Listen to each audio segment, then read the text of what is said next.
এই খাঁচাটা আমরা এভাবে করার কারণ হচ্ছে ফার্মে যত ধোয়া তারপরে পানি আমরা এখান থেকে নেই, এখানে বসে এগুলো থেকে এখান থেকে বালতি দিয়ে আমরা এখান থেকে সংগ্রহ করি মোটরের পাইপ দিয়ে, এখান থেকে পানিগুলো ওইদিকে আমরা সাপ্লাই করি বা ওষুধ দিই। এই যে এখানে মেডিসিন দোকান বললেই চলে, মেডিসিনের দোকান, এই যে মেডিসিনের দোকান বললেই চলে।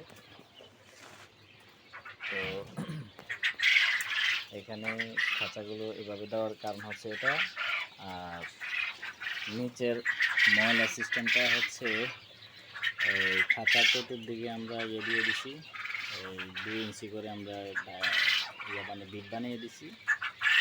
এখান থেকে মোটরে পানি দিলে এগুলো এখান দিয়ে চলে যাওয়া হচ্ছে এই যে ছিদ্র দেখা যায়,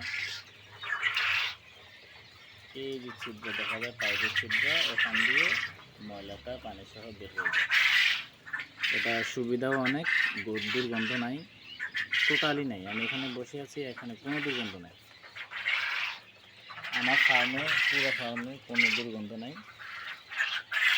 এখানে বসে কাজ করতে সুবিধা হয় যেন, এই জন্য আমরা খাঁচাটা এভাবে করছি। এটা তালা বাড়াই নেই, একটা 2 তলা 3 তলা করি নাই, করলে করতে পারতাম, জায়গা ছিল।